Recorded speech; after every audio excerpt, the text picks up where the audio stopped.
Shoalhaven, where the council's in the news again. From rates to roads and trees that go, we're watching where your money... How does SIG really operate? Simple it is deception and manipulation. The Shoalhaven Independents Group, SIG, presents itself as a collection of common sense everyday people who are free from the control of major political parties.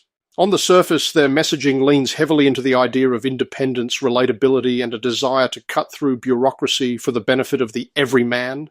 However, behind this facade lies a carefully coordinated political operation that behaves much like a traditional party, complete with shared ideology, internal meetings, and a consistent voting pattern that aligns with long-standing developer interests. Despite branding themselves as newcomers or a new broom, many involved with SIG have a political history that stretches back decades, particularly in support of pro-development agendas. Their strategy has been to appear as though they are breaking new ground, when in fact they represent a continuation of entrenched views. Symbolic acts such as flag burning have been used not just to make headlines but to send subtle cues to far-right and reactionary supporters, strengthening their appeal to those who feel left behind by progressive politics. At the heart of SIG's approach is a deliberate tactic of scapegoating and division. By appealing to anti-intellectualism and a nostalgic yearning for the open slather development days of the 1950s, they aim to marginalise progressive voices.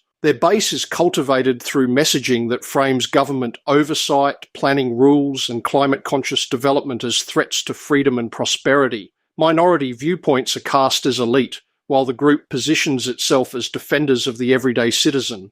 Council chambers are used as a stage where SIG members perform a populist routine, voicing outrage at bureaucracy, Wilkins, Proudfoot and Kemp, calling out perceived government overreach, and posturing as underdogs battling the system. But the real business happens elsewhere, in committees, behind closed doors, and through ongoing relationships with developers. Here, substantive decisions are made not for the broader public good, but often in the service of private pro-growth interests. The contradiction between SIG's public face and private conduct reveals a party operating on two levels. In public, they're independent, relatable, and seemingly grassroots. In private, they're a tightly coordinated group with deep ties to business interests and a clear ideological direction. Understanding this two-tier strategy is essential for voters and community members who want transparency, accountability, and policy that genuinely serves the Shoalhaven's long-term interests. Keep your eye on the Shoalhaven, where the council's in the news again. From rates to roads and trees that go, we're watching where your money flows.